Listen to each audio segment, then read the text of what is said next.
Okay, so da da da, 5, 4, 3, 2, 1.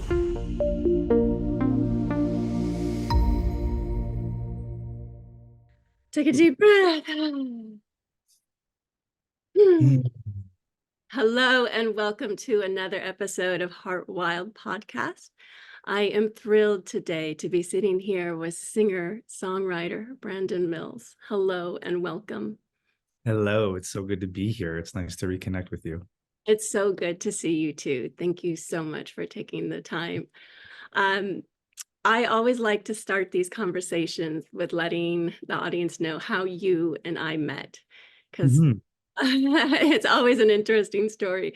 Do you want to share it first, or do you want me to go for it? I would love to hear your version. Well, my version is, we both were in New York City, Hmm. and I was supposed to have a nice quiet evening to myself. I actually went to a meditation that day. And it was a beautiful, beautiful summer night. And I decided to walk home through Central Park, and I walked by Tavern on the Green, and I thought, oh, I'll just have a glass of wine and then go home.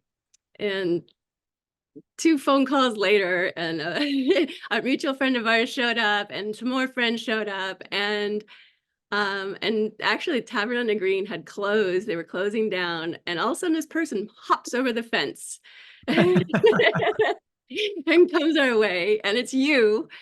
And it ended up not being a nice quiet night at home. It ended up being a group of us having one of those New York nights where it just kept, there was no agenda, but the agenda just kept turning into more and more fun.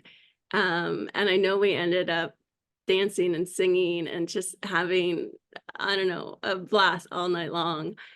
And we were neighbors, and we lived really close to each other. So that's how we were able to keep in touch. That's right. I love it. That's a good version. See, I even forgot some of that stuff. So it's nice to hear your side of it. I didn't know the quiet part. And that is such a typical New York story where we're like, okay, I have these intentions and I'm gonna do my best to, keep them. And then opportunity arises and the opportunity to be present with people. It's fun. It's a fun city, although I don't miss living there. I miss it. You do? I miss the people. Mm-hmm. Because so many people don't recognize that there is so much love in New York City. Mm-hmm. Everyone, there's kind of this unwritten rule that you help each other out and you're there for each other. Yeah. Yeah. I always like to say they're hard on the outside. They can be kind of short and abrasive, but if you were to stop anyone and ask for help, 99% of them will stop what they're doing and help you out. And that's a really beautiful thing that gets overlooked, I think, in New York culture, because everybody's moving and hustling, but they'll stop and they'll share that love. I agree with you on that one. But enough about New York City. Let's talk about you.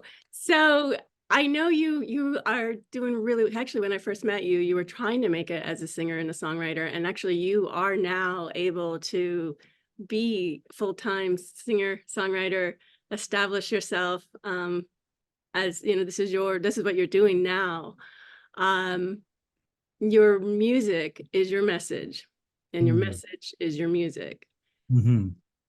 Let's go back in time a little bit to share people why, just a little bit about your message, about you being a Marine and how that plays out today. Yeah, thank you. So, if we take it all the way back to fourth grade, I started playing the saxophone. They showed up, a group of teachers showed up and said, "Hey, if anyone wants to be in the band, let us know." And I was like, "Yeah, that sounds great. Let's do it." They're like, "Okay, pick an instrument." And I was like, I'm gonna go with saxophone. It has the most soul.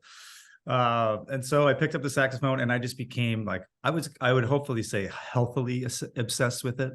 I would go down to the basement in my home and I would just practice all night long. I loved it. I was so engaged with it. It was so present. And I think looking back, I was like I was fully in flow state, presence and awareness.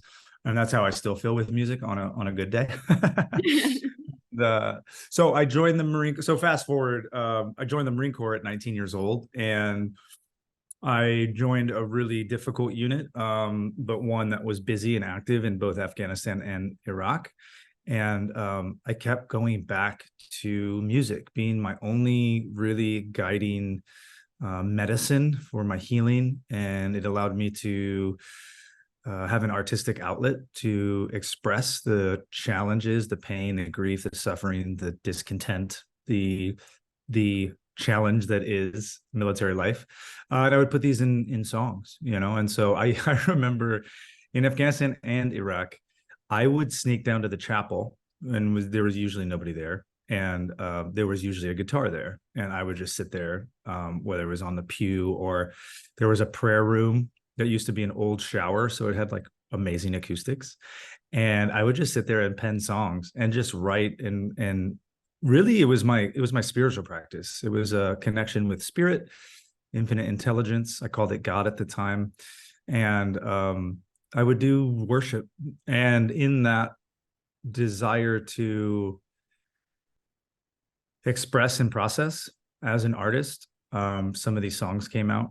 And I was actually, which was not my intention, I was actually healing myself through the traumatic challenges while through the music.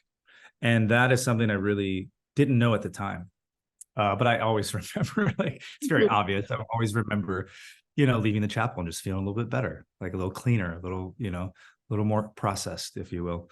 And so it's just been a part of my life ever since I was a young child. And it will continue to be a process and a relationship that I hold dear to my heart till the day I die.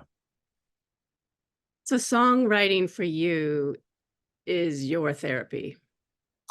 Very much so. Yeah. Yeah. I often refer to music as like my best friend. It's always there. It's always wanting to talk and to listen and to create and to challenge. And all of these things are the things that I need. And I've noticed, at least in the veteran community, but I would probably say in all communities, if someone doesn't have an artistic outlet, there is a lack of like fullness that I've noticed in people. And so for me, it's music, but I have other friends, like a lot of friends come to me and they're like, hey, I'm going through something. I was like, well, what is your artistic outlet? You know? And if they say I don't have one, then I'm like, okay, let's start there. It's a big part of the human experience is the co-creation, you know? And I think that's very, very important to me. So that's how you're able to find balance through all that violence and chaos and turmoil, was able to be able to write songs. Yeah. And those, but that your message now, it's very clear. It is about love, and it is about inner peace. Mm-hmm. And I think it's very interesting that in the middle of all this chaos and violence and death and destruction, that you were writing about love and peace. And so Mm-hmm. you say that songwriting is your path, or what you write about is your path? I guess Oh, great question. that's pretty much. Yeah, they're interwoven for sure. Mhm. Um, yeah, love is my path. I had a friend, a medicine carrier, say to me one time, he goes, the whole reason that we're here on earth is to learn how to love ourselves. And like, even saying that now gives me chills. But when I heard it the first time, I was like, oh, that's it. It's so simple. And so I'm always in the journey of self-discovery. And in that journey of self-discovery, it's all goes back to love. How do we love ourselves the best way we can? And as a result, once we get that dialed in, we can go love the rest of humanity in a bright and brilliant way. Songs for me are the medicine for first and foremost for myself, and to learning self-discovery, really what's in here, what wants to come out. And then being able to share that is just an extra blessing on top of that. But I do music for myself. I do it as a healing art, as an exploration of self, and it's a lot of fun.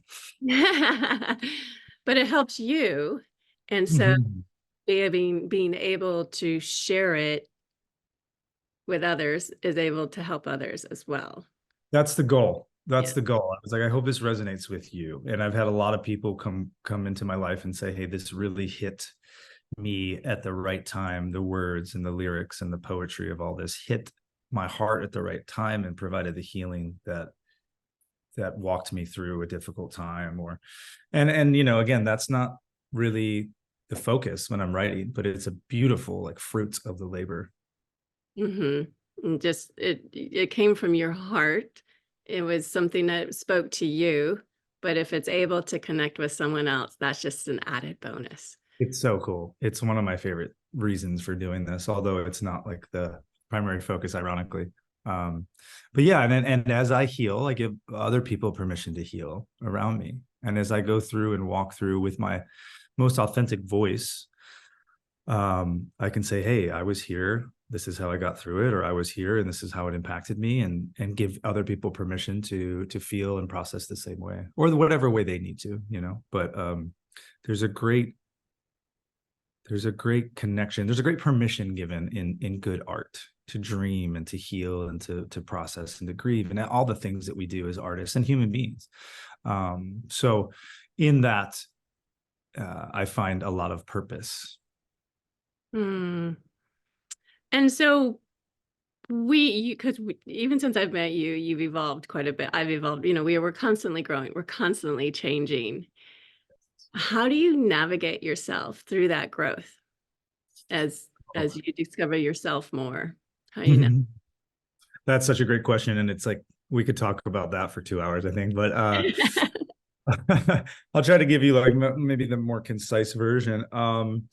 So something that I've noticed is like the daily disciplines of my life are the seeds that I'm sowing to reap a great harvest years down the road. I just started working with a new coach, and he's like, let's think about who you can be in 10 years. The first thing I did with him was write down what I was 10 years ago, which ironically was living in New York. And I had a lot of reflection on who I was and the insecurities I had and the challenges I had. And to be able to sit with that was really beautiful, because I was able to say, wow, look how far I've come. I always say that to myself when I'm going through the shit. I'm like, look how far you've come. Like, be kind to yourself, because you are so much better off than you were a few years ago, even, a few months sometimes, depending on the season. Yesterday. Yeah, exactly. Hopefully. Hopefully. And so it's the daily disciplines. There was a quote that really shifted my perspective on discipline, and it said, self-discipline is the highest form of self-love. And I've really embodied that as a man. How am I showing up for myself every day, making the right decisions when no one is around, learning how to walk in integrity and nobility, and doing the things that I know I need to do for no other reason than it's the right thing to do. And then months, weeks, years down the road, they have created this new version of myself that I'm really proud of. And I'm in a place and season in my life that I'm very proud of the man that I have become. And I wasn't able to always say that. But it started with saying yes to the small things every day, to love myself in a way that created the transformation that comes over time, not necessarily, in the daily processes of it all. Does all that make sense? It's beautiful. It's so many, what I try to tell people over and over, that transformation is not a massive giant step. It is the tiniest little steps each day. Mhm. It's Yeah. and actually Tony Robbins says it best. You just need to improve yourself 1% each day. Mhm. And that's a little, like you said, that's just a decision to say no when you should say no, or maybe that's the decision to say yes when you should, with the better, harder work, but you do it. I mean, it's just a 1%, and then you've improved yourself just a little, and you've achieved it, and you've gained your confidence, and then you just improve a little more. And then it's a gradual grow, but it's a sustainable growth. And Mhm. by going slow and observing it and being gracious with it, Mhm. it lasts, and you are get to experience it, and you savor it, and it's just more rewarding. And Mhm. yeah. Yeah, it also takes the idea of like me wanting to sell out Red Rocks, which is a very real goal for me. And I can say, well, let me write 20 great songs first. And let me write one great song first. And let me write one great line in a song first. And so for me, I've always for the most of my life, I dealt with overwhelm. I would think about where I wanted to go and where I was, and I would have like analysis paralysis where you're like, well, I definitely can't get there tomorrow, so why even try? And then breaking it down and be like, okay, I still want to dream big and I still want to create the opportunity to manifest these incredible desires and dreams that I have in my heart. But what can I do today that in like you said, in 365 days will make me 365% better? And simplification, presence, awareness. These are all like vital necessities for growth and becoming a man of character or a human of character that I finally in my later years have really started to like acknowledge and just find the stillness and the quiet in the simplicity of the disciplines and embrace them and love them and be fully present with them. Mm. And what are some of the things that you are able to do when you notice yourself kind of going off course, when you start seeing the old habits coming Mm. back into your routine? And Yeah. It's funny. I used to be very self-critical and very hard on myself. Um, I'm a walking dichotomy because I was a Marine Corps reconnaissance scout sniper with 2 combat deployments. I'm also this deeply, highly sensitive man, artist, poet, musician. And so, but when I was younger, I was told by society and by my father that, don't be so sensitive. Sensitivity is a weakness. Learn how to be a man, right? And it's like almost I can laugh about it now, but in the times where, so I'm learning how to just be more aware in exactly how my mind and my heart, especially my heart, is feeling and like slowing things down. And when I get overwhelmed, like literally sitting down, taking a few breaths, really intentional, conscious breaths, and just getting still. I have a Rolodex of quotes that I can, access to, one of them being just like, you being a human is already enough. And I know it can kind of sound cheap because we live in this dopamine, serotonin driven society that says we must create, we must produce. And if the motivation is the production of life, you're probably going to be pretty disappointed because then you're just working for no official purpose. You're just working to say I did something. And that was my life for 30 plus years. So I'm not criticizing it. I lived that so well. I produced a lot and I did a lot of things. And if you look at my resume, people might say, wow, that guy is pretty cool. He's done a lot. But I was doing it from this motivation that I had to. So I can sit in the stillness and say, okay, what does your heart want? What are you desiring? What does any of this matter? Are you going to be thinking about this in 40 years? If it's not going to, cost you anything in 5 years, maybe it's not that big of a deal. And just really just slow down.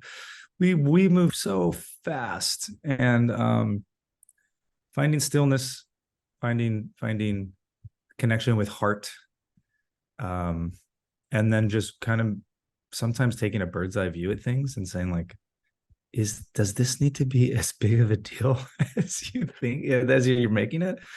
And the last thing I'll share is Alan Watts, and I'm going to paraphrase this quote, but he basically says you're under no obligation to feel the way that you're feeling 5 minutes from now.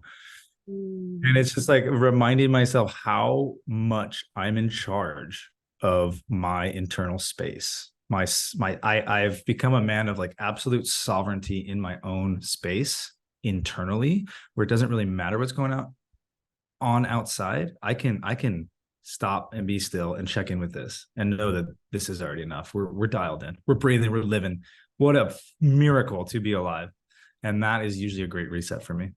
mm. I love, you're right. As we are constantly on the go, go, go when we have life coming at us, and that puts us into fight or flight mode all the time. Mhm. And the pause gets you in rest and digest mode, which is actually the human mode. Go, go, Yes. go, go, go. That's not human nature. That's someone that's telling us that that's how we're supposed to behave, but that's not actually natural behavior.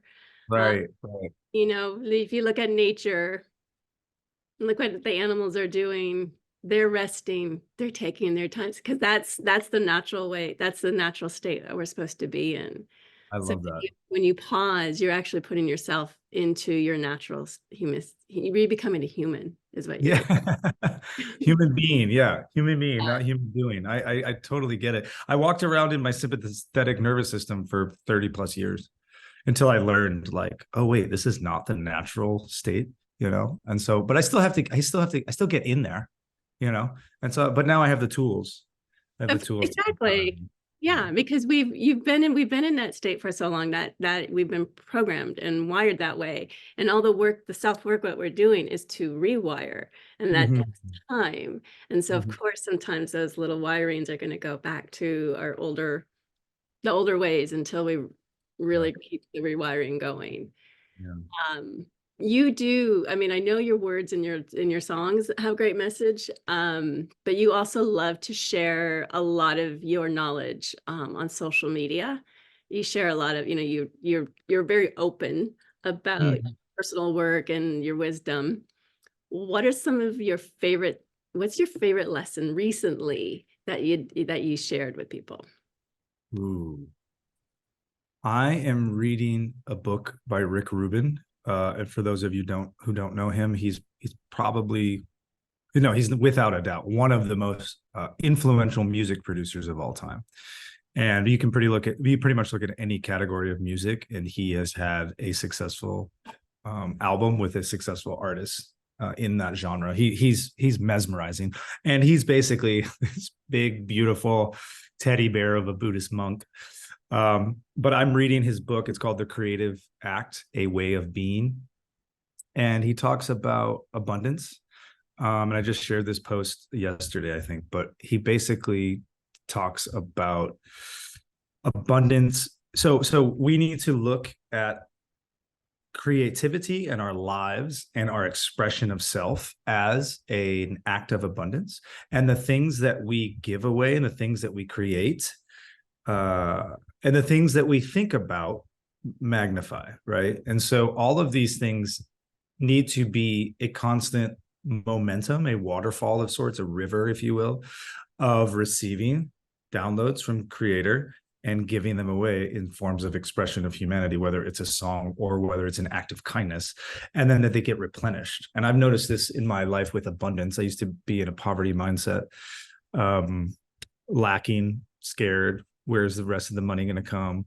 The moment I started giving freely and spending freely, knowing that it will be replaced, I had the most successful year of my life financially last year, and so this has now become a part of my being through discipline and through exercise and through okay, a bunch of these really intelligent people that I love and respect are telling me this. I'm going to try to put this into practice, right? And I'm scared to do it because I don't know if this is going to work, and finding that flow in the trust of it all, the faith of it all. So that was a long version of saying, I'm currently just like steeped in the idea of abundance as a creative expression of humanity. And if you look at creation, I always before I eat, I always bless my meal. And you grew up Christian, so you can call it a prayer if you want. I call it a blessing. It's tomato. I sit there and I say, I want to express deep gratitude for the miracle that is human life, that we get to experience this in our bodies. What a blessing. And I also want to express the deepest gratitude for Pachamama, Mama Earth, who's constantly giving us abundance. All the plants, all the animals that we get energy from. She's just constantly like, here you go, here's more, here's more, here's more. And I'm like, what a beautiful reminder of how abundant life is. And so, yeah, that's my that's my latest posts and ramblings of Brandon Mills' mind and heart. No, it's great because it's when we have a sense of lack in any sense, when anyone has a sense of lack, that is when they behave poorly.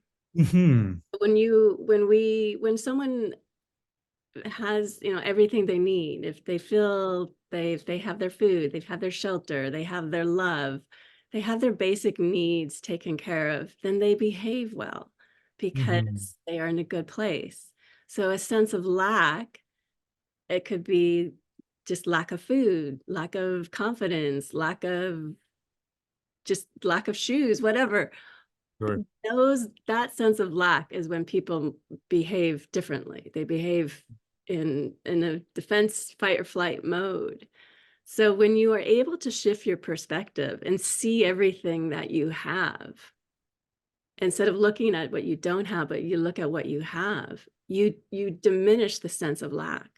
Hmm. And by Yes. diminishing the sense of lack, and that's done through gratitude, you get Hmm. to see the abundance, and then you actually get to be your best self because your perspective of life is you're looking at everything that's wonderful. Yes. And Yes. it's all, at the end of the day, how we get through life is how we view it.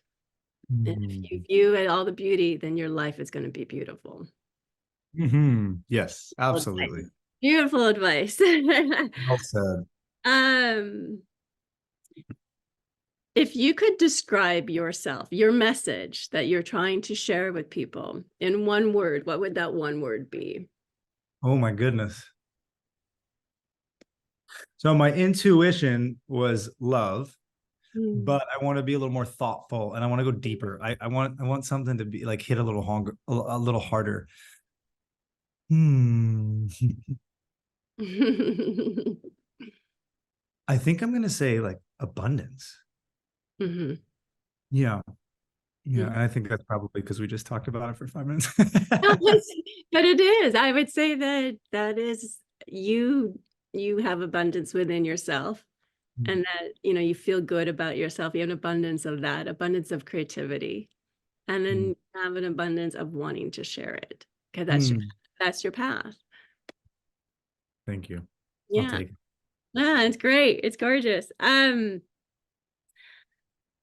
If people want to know more about you, if they're interested in listening to your music or following you on social media, what is the best way they can find you?